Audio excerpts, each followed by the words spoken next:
Hey you guys, I'm John Stinson. I'm owner and director of the Recording Conservatory of Austin. Tonight, this is our open house, and we have a guest speaker tonight, a mastering engineer named Nick Landis. And so really, I'm going to let him tell his story and all that kind of good stuff. So without further ado, Nick Landis, come on.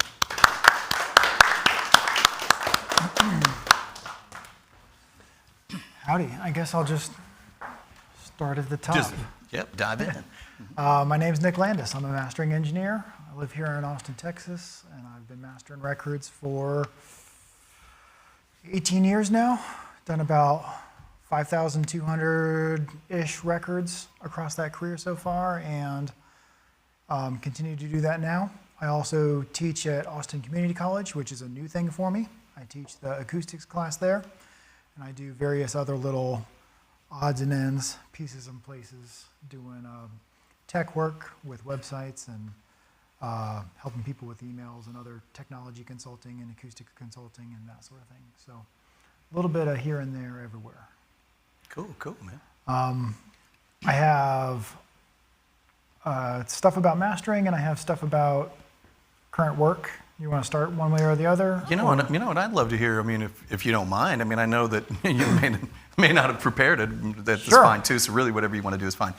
But man, I'd love to hear how you got into it. Right? Cool. I know you've got a Start at the story of beginning. how you got into mastering Jerry and everything. Yeah. So my story that I tell frequently in these type of events is about my sort of like origin story. That I went to school for music. I started at University of North Texas, guitar player. Thought I was hot stuff. Found out real fast at North Texas that I was not hot stuff. Didn't even make an ensemble my first semester. Didn't even get through the first audition piece of 6 for my audition before they stopped me and said, no, I'm not going to make a band this semester. Try again next semester. Did that 4 times in a row and found out, okay, well, 4 semesters in, 0 ensemble credits. I need 8 ensemble credits to graduate. I need to pivot and switch to something else because I'm never going to graduate with a performance degree in jazz. In that process, from that beginning semester, I started looking for an on-campus job, and one of the first ones that sort of crossed technology and music was live sound engineer for the 1 O'Clock Lab Band. They are the top performing ensemble at University of North Texas, which is the top jazz school in the world, and they play a bunch of shows a year, like 200 shows a year, something stupid like that. And I was the live engineer, the staff engineer that went with him everywhere and did all the shows. So it was trial by fire, going into like real deal show stuff. It's still a school ensemble, but more professional than anything I'd done before, like running sound at church or helping the high school jazz band set up their stuff. And in doing that, it prepared me to realize that I was good at the engineering part and that maybe there was a place for me somewhere to make a living doing this, because I had the musical knowledge and background and then had the technical aptitude to learn some of that stuff. So I merged those together and found a program here in San Marcos at Texas State University that has a sound recording technology degree.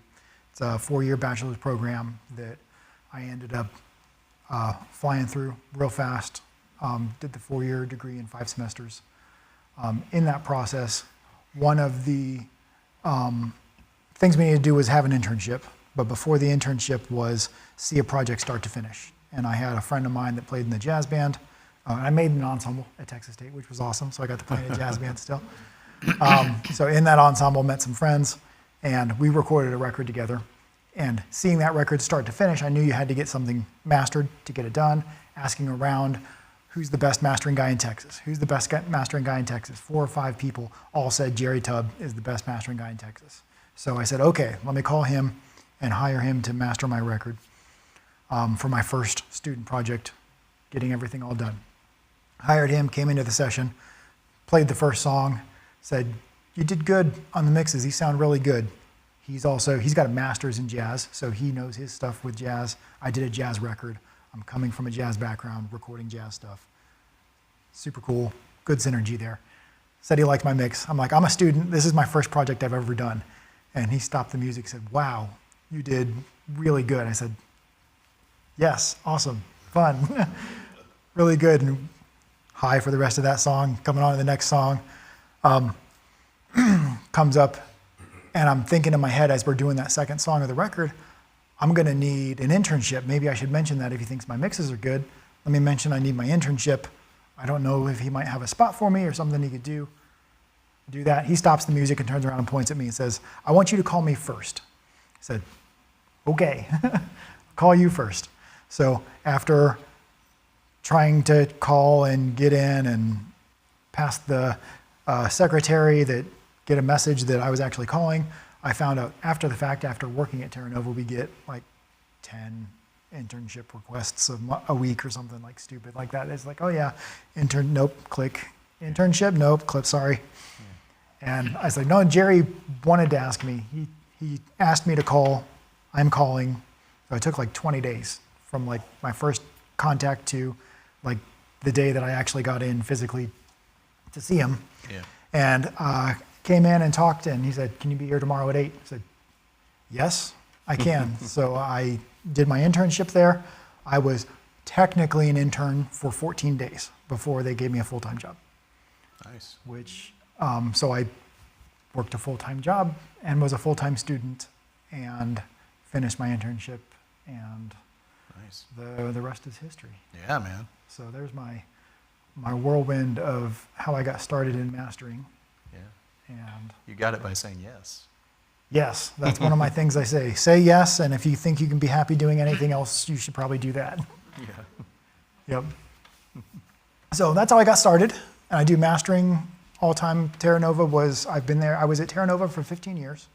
And I'm on my own now with my own Nick Landis mastering. I got fancy pens, cool cards. Come get a card if you guys want to find me, or if you can remember my name, put a .com at the end, and you can find my website. TRCOA, when I worked there, was one of the only dedicated full-time only mastering studios in Texas. Yeah. One of the first in Texas of two. One of the first Pro Tools studios in Texas, or first digital editing workstations in Texas, back before I even started there. We ran 2 studios, between 4 and 8 sessions a week in each of the 2 studios, and did almost 4,000 records in my 15 years there, and have almost 5,200 records now. Wow. Which some of that accelerates because I'm doing more singles than full albums now, and those singles kind of inflate that number a little bit. It's easy to knock out a handful of singles in a day compared to a 10-song whole record or whatever. Yeah, right. But I come in each day and master a new record and send it on off and start with the next one. Yeah, right. Yeah. Cool. So that's a little bit about me, a little bit about what my daily routine looks like and how I got my start. My experience is not typical. It is not normal to go through an internship and get hired on full-time at a studio. That is not normal. Most of my peers and classmates that I went to school with had internships, but there wasn't a job for them, or had internships and there was a job for maybe a year or something. Most of everyone has made their own place in the industry. Like saying yes or being the guy that gets the stuff done is the place where you carve your own spot out.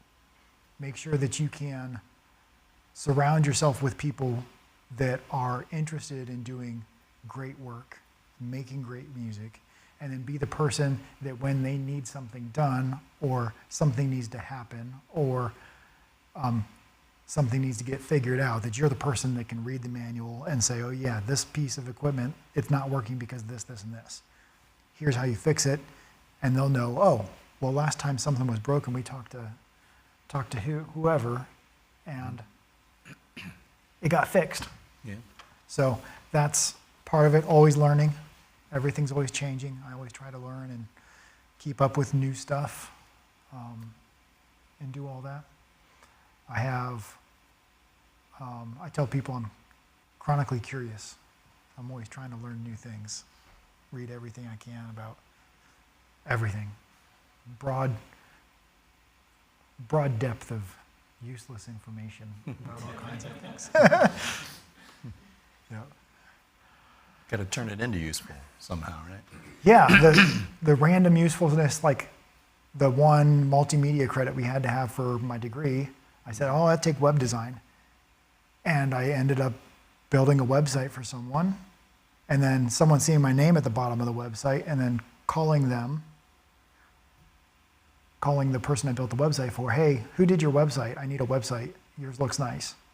And them calling me, hey, someone wants you to do a website for them. What do you charge for that? I was like, I don't know. I didn't charge for yours. It was a class project. And to them going, well, here's their number. Call them back and tell them something. I was like, okay. So called them up and started charging money for building a website, which didn't seem super technical to me at the time. But looking back on it, it's like, oh yeah, I knew how to do an FTP server. I could write in HTML. I knew what CSS was. The super easy stuff that you do in like one semester introduction class, like not hard stuff, but there's someone out there willing to pay for that skill. And I sort of fell into making money that way. And it's, sure. Less than 10% of what I do, but I try to keep some of that skill up, and I build my own website. My website is all my own, built it myself. I've got it on the screen if you guys want to see it. See if they can pull it up. Yeah. Hopefully they're listening. So it's like a little showcase of kind of all the stuff I do, and shows a bunch of the records I work on and my three main things that I do: mastering, consulting, and education. And then a whole bunch of, your scroller's different than mine, stuff that I'm involved in. That's upside down, Yeah. I can work upside down. And then on my client list, like all of the stuff that I've worked on, I keep up to date, and I've got, what is that? 36 items on that page for 72 pages. Nice. And that's just the stuff that I could find artwork for. And each one of those little records on there, so I can click on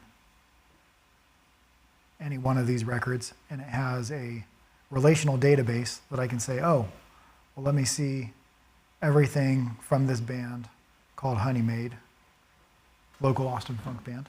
Cool stuff. Yeah. And I've done 6 records with them. Yeah. And each of those, I can go on there and say, oh, Charlie Kramsky was engineer on this one. What stuff have I done with Charlie? And I can go click through a bunch of all these records and see all the stuff that I've done with Charlie. And he's got 2 pages. Charlie and I went to school together, went to the same high school. I think Kramsky may be the next guest speaker, maybe. Oh, cool. Yeah. That's a good person to have, I think. come speak. If not, Yep. he has been before. Yes, I've seen him. And I've got blog posts. I've got like 250 articles about various things about making a record, all sort of educational, about learning about vinyl. This one I use all the time for clients that are wanting to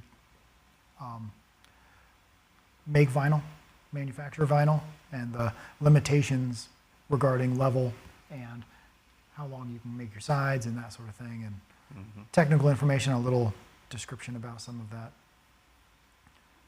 Your back gesture. So all of that's on my website, and fun to do. Nice. And then, also on there, my mastering page. I have a selected discography on here that's a little Spotify playlist of a handful of stuff that I've worked on, and you can go there, and that's a public playlist, and you can go look at Spotify and see a bunch that I've worked on. It's what was playing here before we started talking. You can go listen to a bunch of stuff I've worked on. Cool, man. Yeah. How cool. So what else should we Crazy talk about? impressive. Try. I'm not very good at tooting my own horn, but I do what I can. Yeah. And I've got a little thing about mastering if you guys are curious about mastering, or we can open some Q&A. Mastering stuff? All right. So this slide deck is also available publicly if you guys want to go look on slides.com. I've got a link to it on my website, I think, somewhere. We talked a little bit about me already, but Nick Landis Mastering. I've been a full-time mastering engineer since 2005. I'm a musician, play guitar. I hold a Bachelor of Music degree with concentration in sound recording technology. That needs updated, 4,500 credits. I've been lecturing since 2012 in various places. I've been teaching the acoustics class at ACC since 2019. You can find me online, nicklandis.com, or Big Nick with 4 eyes. Got the glasses. And my studio is called Nick Landis Mastering. And I've got a nice little setup here. This has got my stereo set up. I'm also doing Dolby Atmos now, which is new. Nice. Don't have a lot of projects in that format yet, but it's super fun. But it's set up, right? It is set up and it's fun to listen to. And you can always click on that, nicklandis.com. And Do you mind taking just a minute, just since you already said it, might as well dive into it for a second. Sure. The whole Dolby Atmos thing, is it 7 speakers I read? Or is it, tell me a little bit, give us a description of what you had to do to get it set up. Yeah, for my thing is a 12 speaker or 11 speaker setup. Okay. Can you do different amounts of speakers? Yes. Okay. The Dolby Atmos is not a specification Okay. of number of speakers. It is a specification of how to mix an immersive surround sound audio, whatever you want to call that. The technical term's immersive audio, that is capable of immersing you all around and above Right. in sound. The music industry has done stuff like this before Yeah. in 5.1, and it didn't really kick off quite right yeah. because it was 5 speakers positioned a specific way, and if you didn't have all 5 of those speakers, there was no way to really Recreate. fix it or get it right, or you didn't know that there was a speaker in the living room and a speaker in the dining room and 2 speakers in front of the couch, and the center channel speaker was like behind the TV but pointing the wrong direction, kind of thing. It didn't have a way to accommodate for those sort of situations. Dolby Atmos has a way that they are flexible, and the hardware informs the player, I am capable of this. Okay, here's how you play with the capabilities that you have. So if you have a soundbar that's left, center, right in front of you, and that's it, the Dolby Atmos player says, okay, I can give you this mix in that format. And the stuff that was behind you has certain things. You can tell it to turn it down a certain amount. You can tell it to have a different reverb on it. Right. Tornado warnings going off. Yeah. You can tell it to do all those. So I doubt we'll have a tornado. So it should be good. Our altitude is too high. Yeah. The player gets informed by the hardware what it's capable of. So if you had a soundbar that had height channels in it, the speakers above you, sometimes they have actual speakers up there. Sometimes they have tweeters that are shielded from the listening position, but they bounce them off of the ceiling and then down to where you're listening from. And then the hardware has a calibration process that says, oh, hold your phone here and start the calibration, and the phone sends a signal to the soundbar, and the soundbar plays all the speakers and bounces them off the ceiling, figures out what that distance delay, if you've got an 8-foot ceiling or a 10-foot ceiling or a ceiling that doesn't reflect well, they'll realize, okay, well, I don't really have height speakers, even though the player thinks I do. Going through all those calibration processes gets you exactly what you need for that. So all of that being said, if you had a 12-speaker setup all around you, that hardware can inform the player, I have a full movie theater worth of speakers with a grid of 56 speakers in the ceiling, and I can point to exactly one place above me to do that. So this format allows for all of those different consumer devices to be able to have maybe not consistent playback, but reliable playback that is appropriate for the hardware, that you wouldn't accidentally miss the lead vocal if you didn't have the center channel plugged in, kind of thing. Sure. So I think it's fixed a lot of the problems. Out of curiosity, so the file you create for that format, does it have all the channels embedded in it, period, or does it have a stereo version, a 5.1 version, and then an Atmos one that has everything, or is it just one with everything? Yes and no. All of the above. Yeah, so in Atmos there are beds and there are objects, and the deliverable is flexible depending on how complex your mix is. The widest it can be is 128 tracks. Only 128? Come on. Yeah, so imagine 128 tracks at 24-bit 96K Dang. for a 4-minute song, you know, Yeah. big file, or a 3-hour movie, big Yeah. file. But not everyone uses all those things. Most of the music guys are using like the 10-channel 7.2 bed or 7.1 bed, Sure. and then like 2 high channels in bed 7.1.2, and then they're using like a handful of objects, maybe 4 objects, maybe 5 objects. That these objects are point sources that are programmable in the space that you can build around. So you have like the surround sound, discrete channels, and then you have these like programmatically created objects that can float around. Some guys don't mix with the beds at all. They do, all the instruments are their own objects. Some guys don't use any objects and use only the beds. Yeah. And all of those are valid uses. And, Sure. and totally cool. And each of the playback devices can do appropriate things for the amount of speakers for each of those pieces. So at least that's the best way I understand it at the moment. Yeah.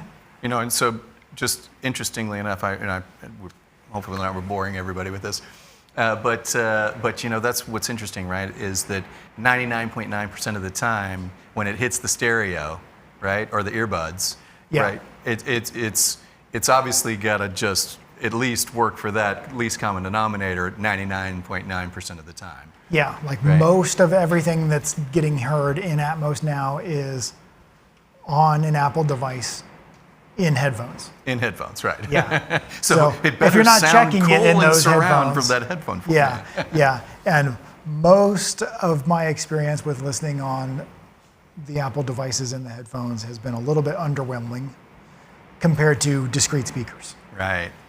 Yeah. So that's just the way it is. So it's just the way it is. It's getting better. It's better than it had been. There are more options about having less room sound and those sort of things Yeah. from happening in the way that the Apple Player has its own proprietary renderer for the headphone thing compared to the Dolby renderer, which was a whole different thing. So you couldn't listen in Dolby to what it was going to sound like on the Apple devices. You had to send a mix out and put it on your phone and listen on your phone. It was a whole mess. Things are getting a little more streamlined now, Yeah. Cool. more predictable. Cool. Very cool. We can continue about mastering. Yeah. Let's do it. What is mastering? Let's see I'm sure We they'll got pull it slides back. this time. Yeah. So mastering Give 'em a is minute. a There we go. form of audio post-production where the final mix is prepared for mass distribution. So it's the craft that's both technical and musical. It's creative because it's the last step of the recording process that I do have control in some tonal changes or things that the artist might have a say on. It's also technical because there are certain boxes that I need to fit into for certain release formats. If you're streaming, you have certain things you need to hit target-wise. If you're doing CDs, you need to have certain format of master. For vinyl, you need to have certain technical things about the audio and the appropriate files to send to the guys cutting the lacquers. So I have all of those technical things in mind while also trying to keep the artist intention as true as possible. So typically, mastering includes analog or digital processing, sometimes both, and able to correct or enhance the music to ensure reliable playback across multiple systems. But technically, mastering is just making that final file format that gets distributed. So among these terms that people call mastering, they mean the pre-mastering, those digital sweetening changes, and the making the final files sort of umbrella these days. That's meant as mastering. So I have a little brief history of mastering. So back in the olden days, before mixing and before mastering, there was just recording. And if you wanted to mix a record and you decided the cello player was too quiet, you put him up on a tall chair and got him closer to the pickup. And if you decide the trombone player is too loud, you move him way back to the corner. That's the recording device right there. You guys. Yes. The recording device was and it's cutting a record, right, or something? Cutting a record Yeah. in real time, in one take. Yeah. Physically, no electronics. So the physical motion of the air excited a mechanical cutting stylus that cut a groove onto a record. Crazy. And there's no electronics in there. And when you played it back, there was no electronics. Right. A groove would wiggle at that same groove, and the needle would wiggle in the groove, and that groove would hit a diaphragm, and the diaphragm would be set on the back of a bell, a lot like that, and sound would come out. Crazy. So that's pre-tape, man. That's yes. So the advent of the record lathe and the ability to manipulate transfers sparked the first mastering studios. To add those creative touches and audio sweetening has now become an indispensable part of the recording process. One of the first, one of the most common lathes, the pinnacle of its day, the Neumann VMS 70 cutting lathe. It had all kinds of cool features like variable pitch computer and could do a multi-step electroplating to get your the metal work after you cut your acetate on this lathe to make your vinyl stampers and stuff became more and more refined and more high quality. These days we have a whole bunch of digital tools that makes it super easy you can do everything that thing did for vinyl records in the computer for CDs for free software if you've got a CD to do it. Yeah. And even the paid software is not crazy expensive. Right. So what is a mastering engineer? It's the person that does the mastering. So I have a couple notable mastering engineers that I like to, that I kind of look up to. My number one guy has always been Bob Ludwig. He's got a bajillion credits, both classical and in the pop genres. Some of my favorite records that are things that he's mastered. He's also very musical, which I like about that, and I like to think that I'm a very musical mastering engineer. Bob Katz, another awesome mastering engineer. He is super technical. He wrote the textbook that I used to teach mastering and the textbook that I used to learn mastering when I was in school.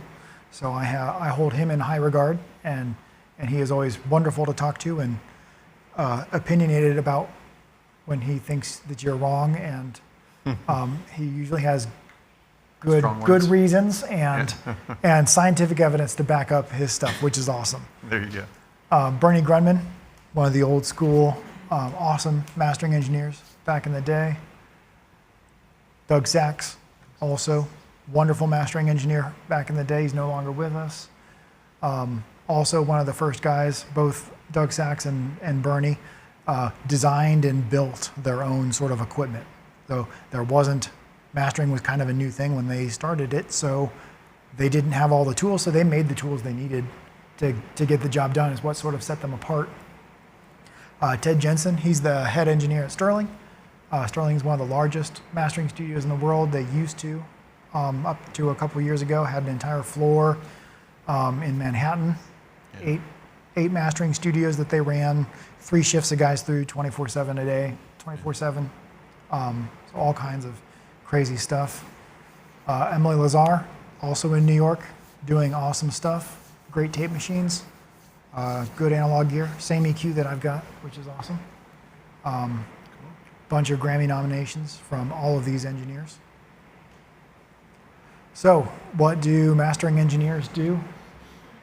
Some people think it's magic. Some people think it's dark magic. But really, it's my opinion what the best mastering engineers do. The best mastering engineers are transparent. I feel like my job as a mastering engineer is to do the best job of getting the artist's original intent to the listener. That anything that the mixing engineer sends to me should sound like what the mixing engineer did. That my job is not to make it sound like something I did. My job is not to impose my will on someone else's art. So I think, this is my opinion, the best mastering engineers are transparent. The process is both musical and technical, that I have creative input and there are technical restrictions that I have to work within. I normally listen with a quick listen through of everything to see where everything is going. My main tools are compression and EQ. These are tools that are not unfamiliar to most engineers, where compression changes dynamic of the song and EQ changes tonality of the song. Part of my job is to level out the volumes and tonality. If I'm working on a whole record, I make the whole record feel like it belongs together. It goes from track to track, flows nicely. My part about number one, about making the artist the most direct line to the listener in there, leveling out the volumes and the tonality. I want, after we're done with mastering and getting to the listener, that I want the artist to speak directly to the listener, and I don't want any of the technology to get in the way. Going from track 2 to track 3, and track 3 is now louder than they expected it to be, they snap out of that experience of the album and have to go grab the volume knob. That is something that I am trying specifically to avoid. That I want the technology, I want me, I want the mixing engineer, I want all of that to disappear. The artist to the listener as best and as clearly as possible. And sequencing can be part of that.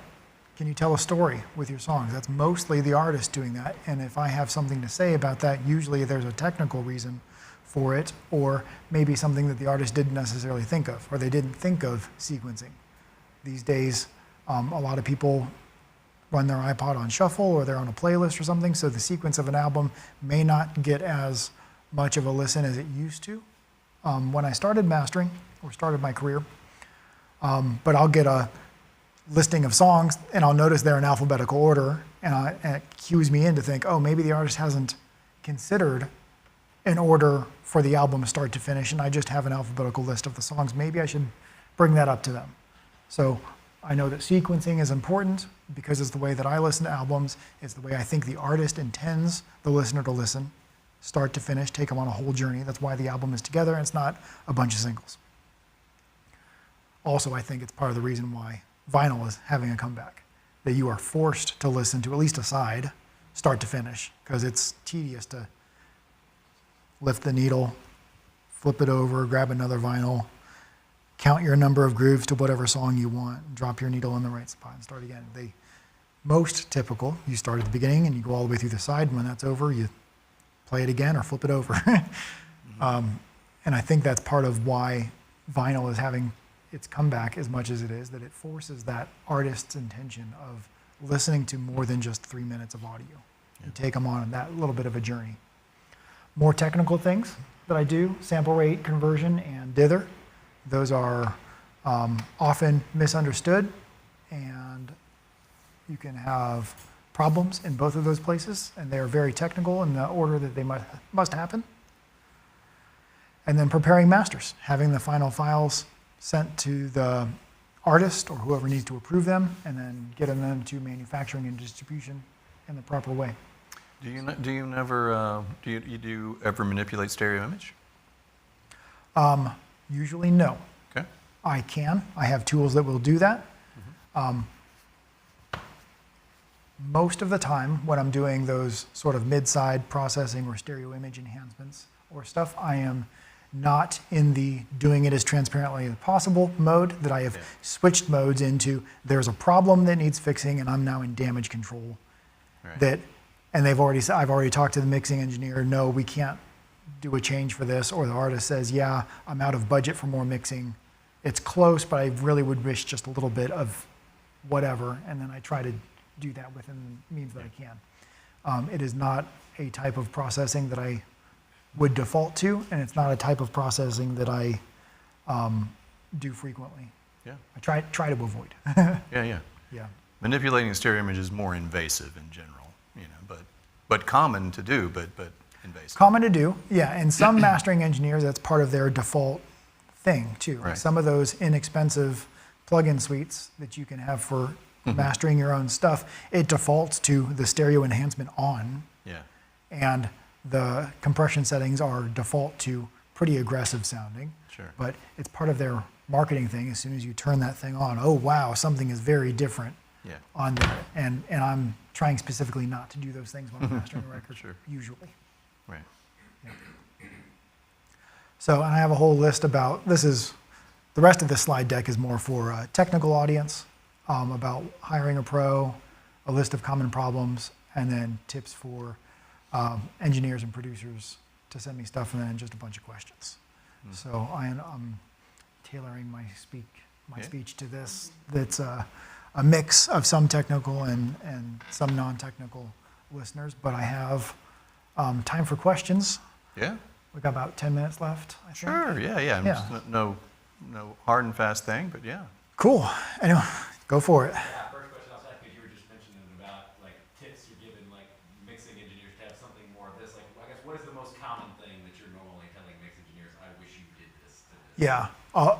My two most common things that I'm telling engineers to do is your files are clipping, we need to turn them down, or you've got a heavy limiter on there that if my tools are compression and EQ and you've got the heavy limiter on there and I can't do any more compression, you're taking half of my tools away from me.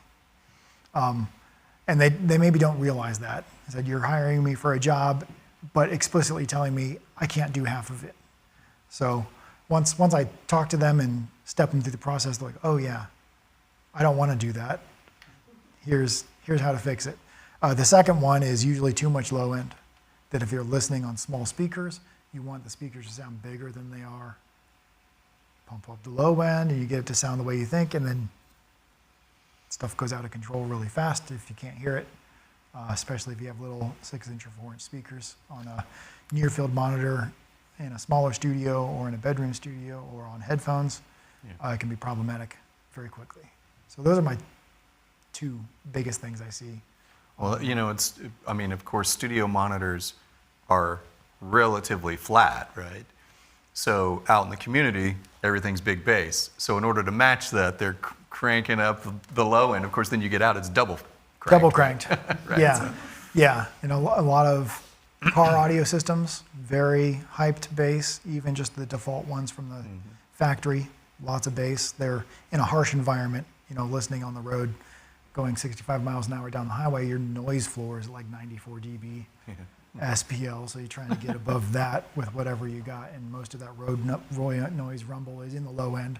Yeah. So you've got to go even more to get some signal above your noise Yeah.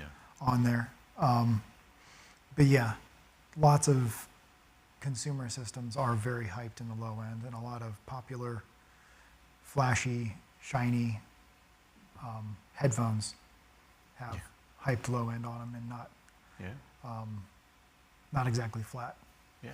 but fun to listen to sometimes. Yeah, of course. Yeah, so those are my two big things to look out for.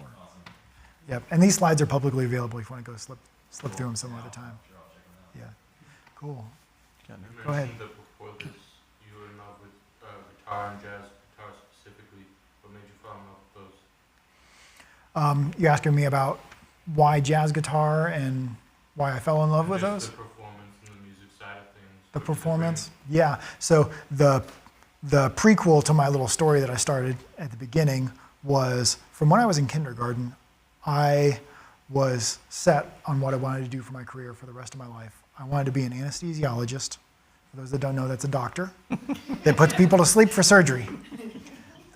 It was the one thing that I wanted to do from when I was about kindergarten or third grade or somewhere in there, that I wanted to be an anesthesiologist. And I went all the way through my high school career up until the second week of my senior year of high school.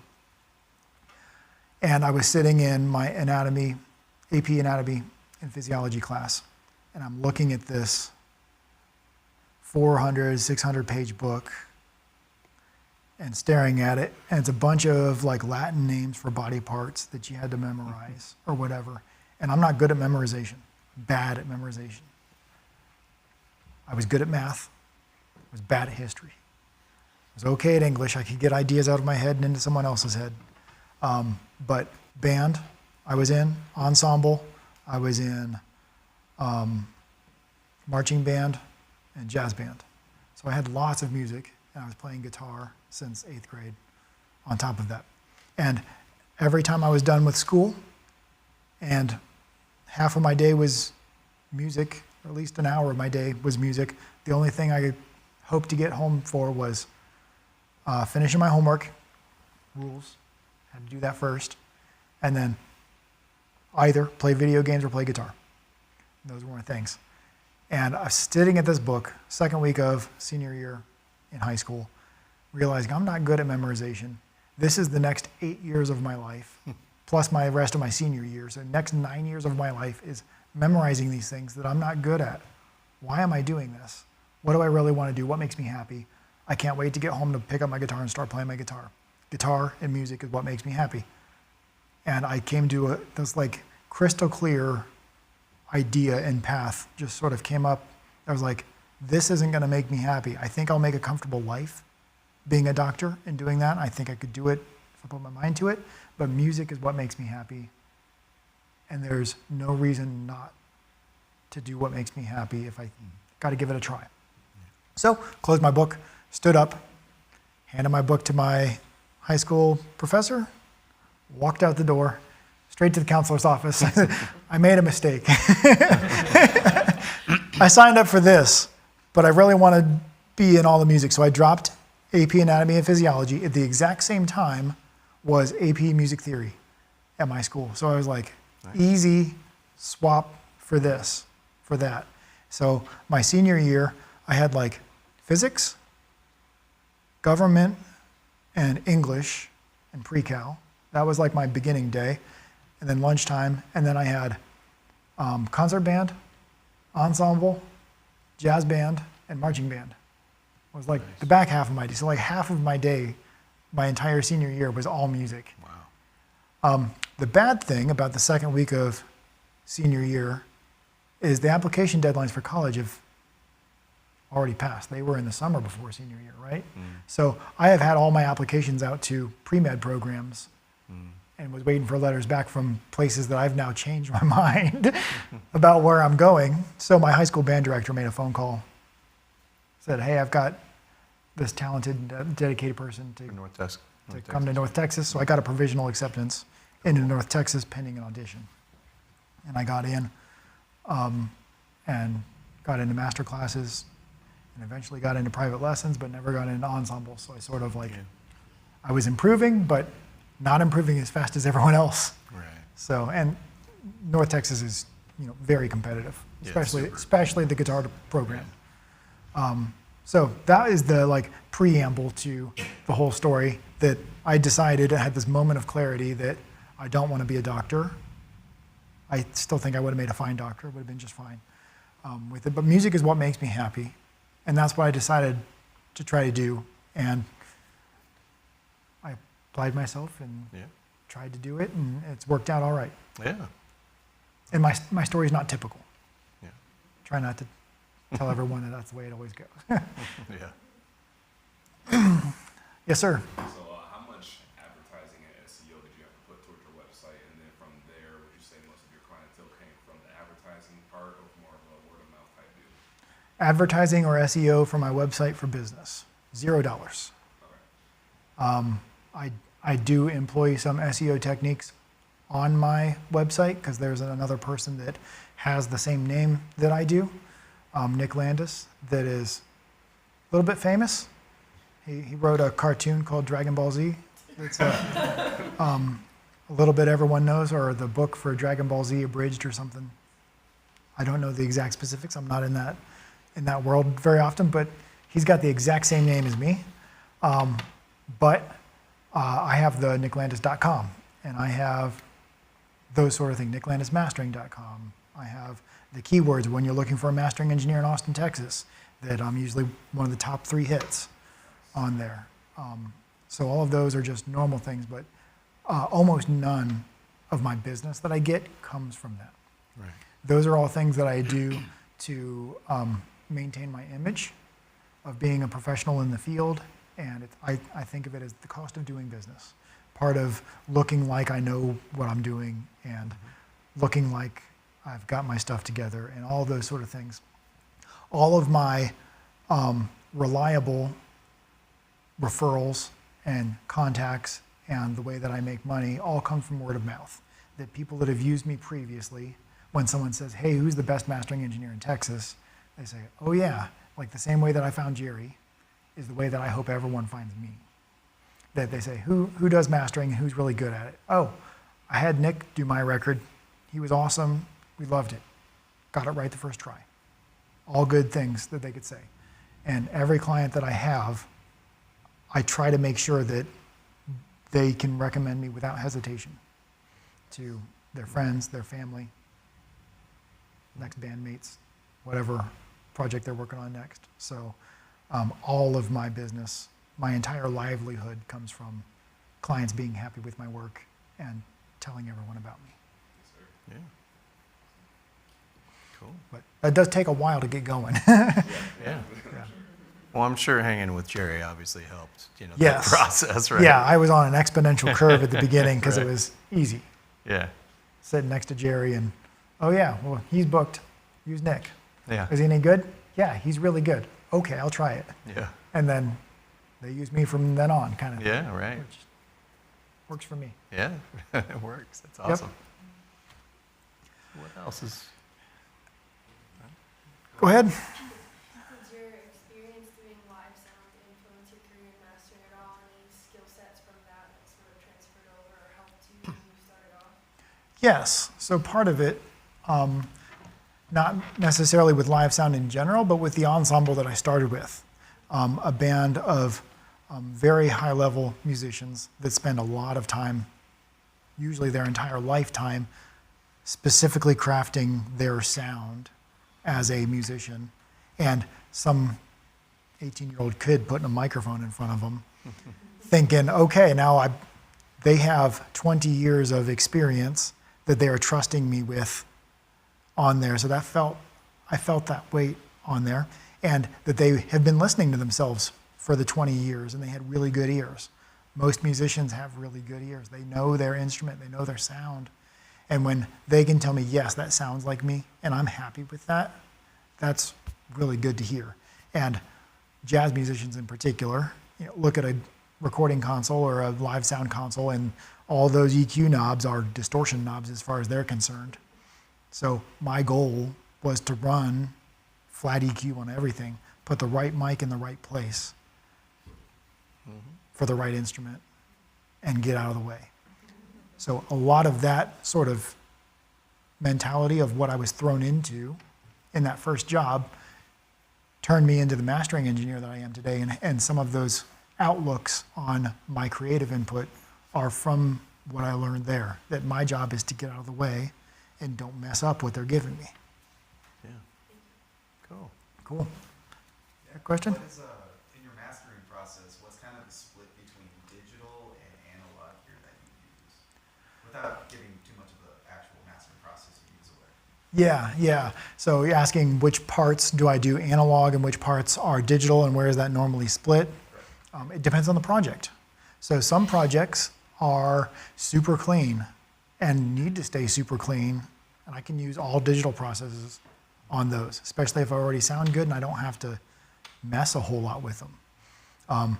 That's one way to approach it. I also have lots of analog processors. I've got tube compressors and Class A discrete EQs and old school vintage EQs and brand new fast compressors. So I've got lots of tools at my disposal that all have a very specific vibe to them that I can use for each of those things. Mostly compressors are really good analog, and just sort of in the past 5 years, sort of catching up in the digital world, starting to experiment with more plugins for compression, but not quite as cool as my actual real tubes kind of thing. Getting way closer than they used to be. EQ has been there for a while. Most of the EQ stuff that I'm picking, either analog or digital, is because of the particular nature of what I'm trying to accomplish or what I'm trying to fix. Digital EQs are very clean. They can be very specific. They can be very precise. You can have linear phase choices that are not possible in the analog world. So you've got lots of digital options that are really cool and good to do. And on the analog world, of EQ. You can use something for a particular color, or the way that even just running through the signal on bypass can make a change in the direction that I'm hoping for those things. So that changes from project to project, depending on what I'm trying to accomplish. But usually, using analog for what analog is good at, using digital for what digital is good at. The one thing that I use almost always digital is a brick wall limiter. That's something that analog can't do for like look ahead. You can't know what's going to happen 10 milliseconds from now until it's already happened in the analog world. But digital stuff can do that no problem. Time doesn't matter. They can look at the file before or after and doesn't care. So digital brick wall limiters are one of the essentials and one of the necessary evils of digital audio. They can be very damaging very quickly, but making tasteful and wise decisions with those powerful tools can be good and help you set you apart as an engineer, a mastering engineer. Yeah. Did that answer your question? Okay, cool. Yeah. Anyone else? Well, I think I'm going to ask one last question. One last question? Yeah. Cool. I always try to close things up with a similar question each time. So imagine you were 18, 19 again, right? Okay. Maybe 20, Sure. and you are just about to get into this thing, right? Long time What's your ago. best advice for people? Whether it's anyway, but what's your best advice for people who are thinking about getting into it? And Yeah, I have two of these answers that I give frequently. One of them is, if you think you can be happy doing anything else, you need to do that. Because the music industry is very difficult, and it's hard to make money, and it's hard to do everything in. And there's nothing wrong with making your money doing something else that you're happy doing, and doing music for fun, because you get enjoyment out of it. But if you can't see yourself doing anything but music, the rest of the stuff doesn't matter. And you'll make it work, because that's who you are and what you do. Yeah. So that's my first thing that I normally tell people. And the other one is, if the question is, can you, you say yes, before whatever else you hear after it. And that's how you find your place in this world, in the music world. Can you? Yep, I can do that. Yeah. Can you make a chocolate souffle? I've got Google, I can figure it out. Right. Say yes. Can you fix this digital console? Yeah, sure. Find the manual real quick. That's right. Yeah, so finding those things, and it's one of the things that like college teaches you, these higher education things, more than just high school stuff with the regular 4 subjects or whatever. College teaches you, can you learn how to learn things? Can you sit in front of a console and open the manual and have an idea of what you need to do and make that piece of equipment do what it needs to do? Can you learn those new things on your own? You're doing it in a college environment where you're accelerated fast enough that you can't have someone just show you everything. You have to figure it out yourself. Yeah. And once you've gotten to that part, the answer is yes. It doesn't matter what it is, you can figure it out. Start there and be confident about it. Yeah. That's how you get work. Cool, man. Well, thank you so much. That's great. Cool. All right, well, I appreciate it. Cool. Well, thank you guys for coming up to the show, and we'll see you guys on the flip side. I've got